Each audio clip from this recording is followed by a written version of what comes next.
오늘 말씀은 골로새서 1장 1절로부터 8절까지 말씀입니다.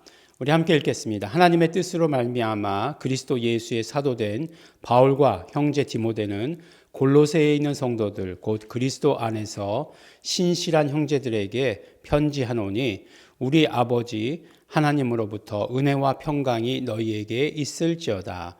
우리가 너희를 위하여 기도할 때마다 하나님 곧 우리 주 예수 그리스도의 아버지께 감사하노라. 이는 그리스도 예수 안에 너희의 믿음과 모든 성도에 대한 사랑을 들으며 너희를 위하여 하늘에 쌓아둔 소망을 인함이니 곧 너희가 전에 복음 진리의 말씀을 들은 것이라. 이 복음이 이미 너희에게 이름에 너희가 듣고 참으로 하나님의 은혜를 깨달은 날부터 너희 중에서와 같이 또한 온 천하에서도 열매를 맺어 자라는도다. 이와 같이 우리와 함께 종된 사랑하는 에바브라에게 너희가 배웠나니 그는 너희를 위하여 그리스도의 신실한 일꾼이요 성령 안에서 너희 사랑을 우리에게 고한 자니라. 아멘. 네, 오늘부터 이제 드디어 골로새서 말씀을 우리가 함께 나누게 됩니다. 우리가 이제 에베소서, 빌립보서, 골로새서, 그 다음에 이제 빌레몬서를 옥중서신이다라고 이렇게 이야기합니다. 근데 옥중서신 가운데에서 가장 먼저 기록된 서신은 바로 골로새서다라고 이렇게 얘기해요. 좀 헷갈리지 않게 순서대로 이렇게 좀 해주면 좋지 않겠어요?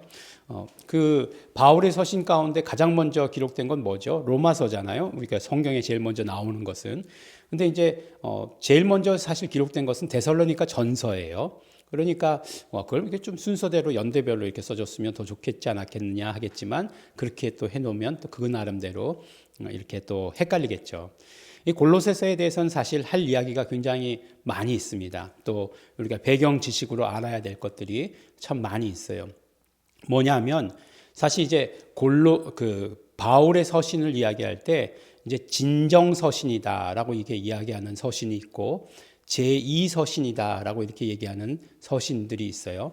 그게 뭐냐면 진정서신은 authentic, 말 그대로 진짜로 사도 바울이 썼음에 틀림이 없다라고 하는 그런 편지가 7개예요. 그래서 7개의 편지를 가지고 이건 진정서신이다라고 이렇게 얘기하고 나머지는 바울이 썼는지 아닌지 모른다.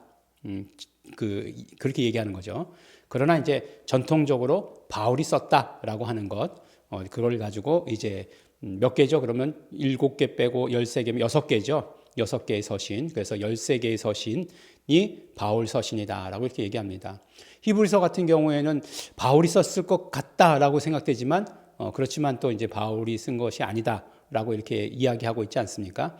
그래서 이제 뭐 그 안에 들었겠죠. 만약에 더 그런 증거들이 많았다면. 근데 어쨌든 히브리서는 저자 미상이다라고 하는 게 이제 보통 하는 그런 이야기가 되겠습니다. 근데 이제 우리가 이제 에베소서 이제 읽으면서 빌립보서 읽으면서 한 가지 재미있었던 건 뭐냐면 이 에베소라고 하는 동네가 성경에 어디에서 나왔더라? 라고 하는 걸 찾아보는 재미가 있었어요. 그래서 그 배경 지식을 우리가 알 수 있었죠. 에베소는 우리가 잘 아는 것처럼 바울의 3차 전도 여행 때에 전도 여행이다라고 하기에 민망할 정도로 3년 동안이나 머물러 있던 곳이에요. 그러니까 어떤 면으로 이야기하면 아시아의 거점과 같은 그런 도시가 바로 에베소다라고 이렇게 얘기하죠. 그래서 아시아의 복음을 전하는데 거점과 같은 도시가 에베소다. 우리 이걸 잘 기억하고 있어야 돼요. 그다음에 이제 빌립보는 또 나름대로의 의미가 있었던 게 2차 전도 여행 때 마게도니아의 첫 성이다라고 이렇게 얘기해서 유럽에 처음으로 복음이 전해진 곳이 빌립보예요. 그러니까 빌립보하고 에베소하고는 약간 거리가 있죠. 그러면 이제 골로새는 또 어디냐라고 하는 거죠. 골로새라고 하는 것에 대해서 성경 어디에서 들어본 적이 있으십니까? 이를테면 바울의 1차, 2차, 3차 전도 여행 중에 그 중에 있었다든지 아니면은 7교회, 요한계시록에 보면 7교회가 나오지 않습니까? 7교회에 골로새 교회가 나오던가요? 네. 막 그냥 아리까리 하죠. 네. 그래요. 여러분들이 아리까리 한 거는 없단 얘기죠. 네. 우리가 어떤 사도 바울의 전도 여행에서 그 다음에 다른 성경의 다른 곳에서 언급되는 곳을 찾기가 어려워요.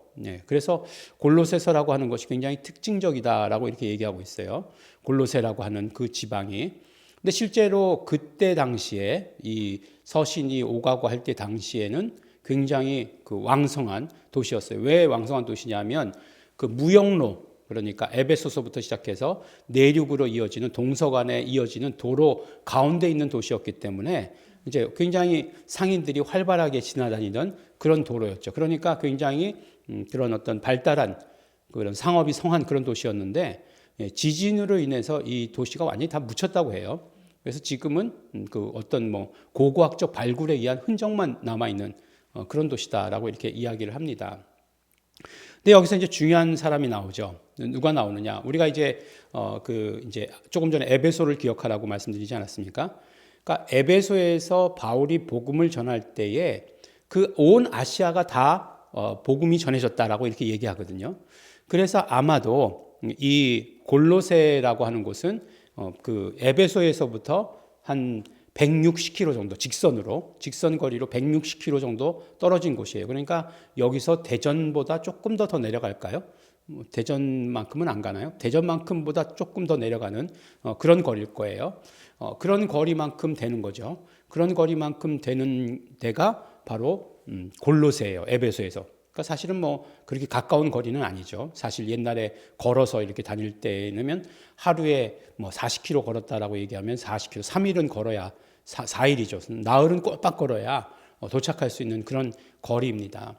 그럼에도 불구하고 이제 3년 동안이나 바울이 에베소에 머물러 있으면서 복음을 전했기 때문에 그곳에 복음을 들은 사람이, 거기서 복음을 들은 사람이 바로 골로새에 가서 복음을 전했을 것이다라고 하는 그런 추측을 하게 되는 거죠. 근데 그 사람이 누구냐? 그 사람을 바로 에바브라다라고 이렇게 얘기하고 있어요.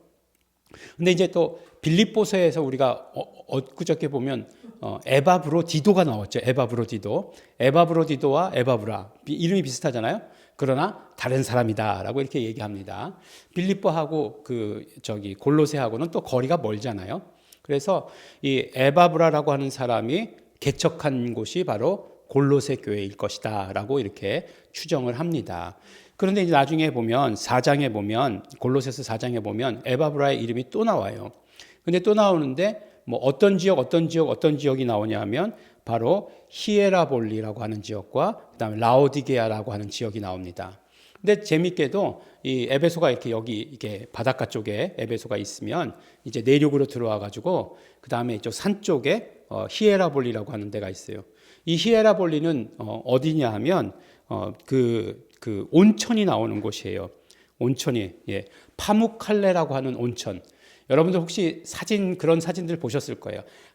하얀 이렇게 설산이 있는 것 같은데 이렇게 하얀 거기에 이렇게 동그랗게 물이 고여 있는 그런 온천을 보신 적이 있을 거예요. 그게 터키의 이제 파무칼레라고 하는 온천인데 석회암 온천이에요. 근데 물이 이렇게 파래요. 그래서 이렇게 그 온천이 이렇게 석회석으로 이루어졌으니까 하얗죠. 그러니까 설산 같아 보이는 거예요. 그리고 그게 이렇게 동그랗게 있으니까 되게 하여간 예쁘게 그런 보이는 그런 곳입니다. 근데 그게 언제서부터 유명했느냐? 예수님 당시서부터 이 바울이 있을 때부터 거기는 온천이었어요. 그래서 히에라볼리라고 하는 것, 지금은 이제 히에라폴리스라고 얘기하고 그거보다 파무칼레라고 더 알려져 있죠. 그래서 파무칼레라고 하는 그런 온천이 있는 곳이 히에라볼리예요. 근데 이제 그 길에서 이제 산 쪽으로 올라가면 그렇게 온천이고 그다음에 길에 있는 도시가 어디냐면 라오디게아예요. 근데 라오디게아가는 조금 더 유명해졌죠. 왜냐하면은 아마도 그 요한이 그 계시록을 쓸 때에는 아마도 그 골로새보다 라오디게아가 더 크게 되지 않았을까. 도시도 커지고 교회도 더 커지고 하지 않았을까라는 추측을 하게 되는 거죠. 골로새는 사실 골로새서에 나온 다음부터는 이제 이야기가 없으니까. 그러니까 라오디게아 교회를 이야기할 때 책망하는 게 뭐였죠? 너희는 뜨겁든지 차든지 하라, 그런 얘기였잖아요. 이게 무슨 얘기였냐면은 이 히에라볼리하고 이 라오디게아하고가 한 10km 정도 돼요. 그러니까 그 온천물이 라오디게아까지 흘렀다는 거예요. 그럼 흐르면서 어떻게 되겠습니까? 당연히 식었겠죠. 예, 온천, 지금이야 뭐 온천물의 효용이 더 중요하니까 그거 다시 끓여서 이렇게 하면 되는 거지만 어쨌든지 간에 그때 식었으니까 그때 여기 라오디게아까지 오면 미지근한 물이 되었다는 거예요. 그러니까 히에라볼리가 파무칼레라고 하는 곳에서부터 석회암 온천이 거기까지 흘러서 그 미지근하게 되었다는 거예요. 그러니까 히에라볼리라고 하는 것과 라오디게아라고 하는 것이 거리가 얼마 되지 않는다라고 하는 것을 우리가 알 수 있는 거죠. 거기서부터 또 비슷한 거리만큼 떨어져 있는 데가 내륙으로 더 들어가 있는 데가 골로새예요. 근데 골로새에는 뭐 온천 이야기는 없어요. 그러니까 그쪽으로만 흘렀던 것 같아요. 그래서 이렇게 세 지역이 그러니까 히에라볼리라고 하는 곳과 그 다음에 라오디게아, 그 다음에 이 골로새가 이렇게 아주 가까운 지역에 이렇게 붙어 있었던 그런 지역입니다. 그런데 이 지역들의 복음을 전한 사람이 누구냐? 그렇죠. 오늘 말씀 가운데 나오는 에바브라가 이 세 지역에 복음을 전했다. 그리고 교회를 세웠다라고 이렇게 말씀하고 있습니다. 그러니까 어떤 면으로 보면 우리에게 있어서 우리가 성경을 볼 때 사도 바울 대단해요. 이렇게 얘기하지만 우리가 어떤 면으로 더 관심을 기울이고 우리가 동일시하기를 원하고 해야 되는 사람은 어떤 사람들이에요? 에바브라와 같은 사람들이에요. 복음을 듣고 가서 실천하고 정말 교회를 세우고 하는 그런 일들을 해야 되는 사람들이 사실은 우리인 거죠. 그래서 에바브라 같은 그런 사람들을 열심히 이렇게 잘 보아야 합니다. 그러면서 이제 내용에 들어가 보면 이제 배경 지식을 우리가 알았으니까 이 골로새라고 하는 곳이 그런 곳이구나. 근데 왜 제일 처음에 그 옥중서신을 썼을까? 분명 이유가 있지 않겠어요? 골로새 교회가 제일 급하다고 느껴졌으니까 골로새 교회에 쓰셨겠죠. 그리고 골로새 교회 쓰는 김에 에베소에도 쓰고 그다음 빌립보에도 쓰고 하지 않았겠습니까? 그렇다라고 이렇게 예상이 되는 거죠. 그래서 사실 에베소하고 골로새하고는 지역적으로도 그렇게 멀리 떨어지지 않았지만 서신서 자체도 형식이나 이런 것들 자체가 쌍둥이 서신이다라고 이렇게 불릴 만큼 비슷한 그런 내용과 비슷한 구조로 되어 있습니다. 근데 골로새 교회에 먼저 쓴 것은 무엇이냐면 이제 이단 사상이 그곳에 이제 들어왔기 때문에 그것을 경계하고 그다음에 항상 그것을 경계할 때 뭐는 이단이다 이렇게 얘기하지 않죠. 항상 복음을 더 정확하게 이야기해 주시는 것으로 말씀하지 않습니까? 그래서 훨씬 더 복음에 대해서 정확하게 이야기하는 그런 편지의 내용을 볼 수가 있는 거죠. 그래서 에베소서나 빌립보서나 골로새서나 이게 뭔가 이렇게 풍성한 그 노년의 이렇게 어떤 그 성숙된 사도 바울의 모든 어떤 신앙과 사역 이런 어투 따뜻한 말들 이런 것들을 우리가 이렇게 느낄 수 있게 되는 거죠. 골로새서를 통해서도.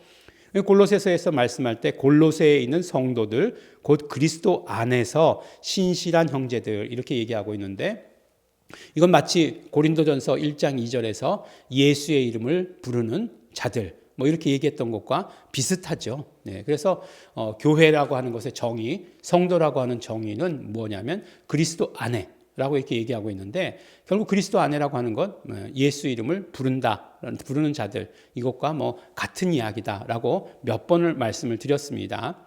그래서 그 크리스찬을 이야기할 때 크리스찬이란 말을 쓰는 것보다는 예수 이름을 부르는 사람들이라고 훨씬 더 성경에는 많이 썼다는 거죠.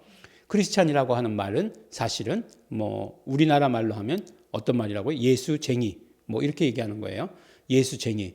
물론 그것이 우리에게 있어서 나쁘게 다가오진 않지만 그러나 원래 의미는 나쁜 의미죠. 무슨 쟁이 이렇게 얘기하는 것은 비하 발언이죠. 그래서 예수쟁이, 예수 믿는 사람들을 그렇게 얘기했던 거죠. 그러나 우리는 진정한 예수쟁이가 되기를 원하는 것이긴 하지만 다른 사람들에게 의해서 불렸던 말이고 진짜로 그 크리스찬 공동체 가운데서 교회를 말하는 것은 예수 이름을 부르는 모든 자들. 그다음에 이제 거룩하여지고 이런 것들, 거룩하여지고 이런 것들은 이제 세례를 의미한다라고 이렇게 이야기할 수도 있는 거죠. 그렇게 얘기합니다. 그래서 기도할 때마다 감사한다는 거예요. 저라도 제가 바울이어도 기도할 때마다 감사할 것 같아요. 바울이 열심히 에베소에서 복음을 전했는데 에베소에서 복음을 듣고 나가서 교회를 세웠다는 것. 내가 직접 세운 게 더 기쁠까요? 아니면 나에게서 들은 사람이 가서 세운 게 더 기쁠까요? 더 감사할까요? 네. 너무나 당연하지 않겠습니까? 그렇죠. 나에게 들은 사람이 가서 그렇게 교회를 세우면 그것이 더 감사하게 느껴지는 거죠. 그래서 너희들을 생각할 때마다 하나님께 감사한다라고 이렇게 얘기해요. 그리고 나서 이제 바울의 이제 그 편지 가운데서 건강한 교회의 요소 3가지를 우리가 또 발견하게 되는데 그것이 뭐냐면 항상 그 바울의 편지 가운데 나오는 거예요. 뭐죠? 믿음과 소망과 사랑이에요. 예수 안에서 너희의 믿음과 모든 성도에 대한 사랑과 하늘에 쌓아둔 소망 이렇게 얘기하고 있어요. 그래서 믿음, 소망, 사랑 이것이 바로 건강한 교회의 척도다. 믿음이 있어야 되고 당연히 믿음이 기본이겠죠. 그 다음에 성도들 서로 간의 사랑. 그리고 성도들 서로 간의 사랑이라고 하는 것은 결국 예수 그리스도를 향한 사랑과 열정이 결국 그렇게 표현되는 거죠. 그 다음에 하늘에 쌓아둔 소망, 마지막 때를 바라보면서 우리에게 주어진 일들을 마무리하는 하는 그런 소망들을 말씀하고 있습니다. 어쨌든 골로새서를 통해서 또 우리에게 주시는 말씀들, 또 이 아름다운 그런 어떤 배경 지식을 가지고 이제 이것을 보면은 훨씬 더 깊은 내용을 우리에게 주리라 생각합니다. 또 분명히 어떤 영적으로 그 다음에 이제 사상적으로 이렇게 침투해 오는 그런 기독교에 침투해 오는 것들에 대해서 사도 바울은 어떻게 말씀하고 계시는가라고 하는 것들을 우리가 잘 들어야 될 것이다라고 이렇게 생각됩니다. 네, 기도하겠습니다. 하나님 아버지 감사합니다. 오늘 골로새 교회에 보내는 편지를 우리가 읽기 시작했습니다. 에바브로를 통해서 세워진 교회, 하나님 아버지 그 아름다운 그 사역을 우리로 보게 하여 주신 것 너무나 감사하고 감사합니다. 하나님 아버지 우리도 말씀을 듣고 교회를 세우는 자 될 수 있도록 축복하여 주시옵소서. 또 우리 교회도 골로새 교회와 같이 믿음과 소망과 사랑이 충만한 그런 교회 될 수 있도록 아버지 축복하여 주시옵소서. 감사드립니다. 예수님 이름으로 기도드렸습니다.